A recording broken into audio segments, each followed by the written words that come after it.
আরেকটা বড় অস্ত্র বলে দিচ্ছি, নামাজের সেজদায় যখন আপনার মাথা আপনার সবচেয়ে উঁচু জায়গাটা সবচেয়ে নিচু জায়গায় লাগিয়েছেন, আল্লাহর সামনে নত করেছেন, এই সেজদায় তাসবিহ পাঠ করেন সুবহান রাব্বিয়াল আ'লা, অথবা সুবহানাকা আল্লাহুম্মা রাব্বানা ওয়া বিহামদিকা আল্লাহুম্মা ইগফিরলি, অথবা সুবহুন কুদ্দুসুন রব্বুল মালাইকাতি ওয়ার রূহ পাঠ করেন। করার পর দোয়া করেন।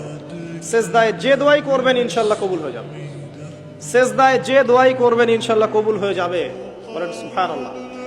নবী সাল্লাল্লাহু আলাইহি ওয়াসাল্লাম বলেছেন, বান্দা সেজদায় আল্লাহর যতটা কাছে থাকে অন্য কোনো সময় এত কাছে যেতে পারবে না। আর আমরা কি করে টুক করে সেজদা দিয়ে টুক করে উঠে যাই, একটা দোয়া করার সুযোগ পাই না, চান্সও দেই না। সেজদায় দোয়া কবুল হয়, প্রত্যেকটা সেজদায় একটা করে দোয়া করেন না, একটা করে দোয়া করেন। আরবিতে দোয়া করতে পারলে সবচেয়ে ভালো, যেগুলো কোরআন এবং সুন্নাহ থেকে সাব্যস্ত। যদি নফল নামাজ পড়েন, আপনার আরবি জানা নাই মোটেই, বাংলাতেই বলেন, আল্লাহ আমি অসুস্থ, আমাকে শেফা দাও, আল্লাহ আমার ছেলেটাকে হেদায়েত দাও, আল্লাহ আমার রিজিক প্রশস্ত করে দাও, আল্লাহ আমাকে হালাল রিজিকের ব্যবস্থা করে দাও, আল্লাহ আমাকে মাফ করে দাও, বলা যায় না?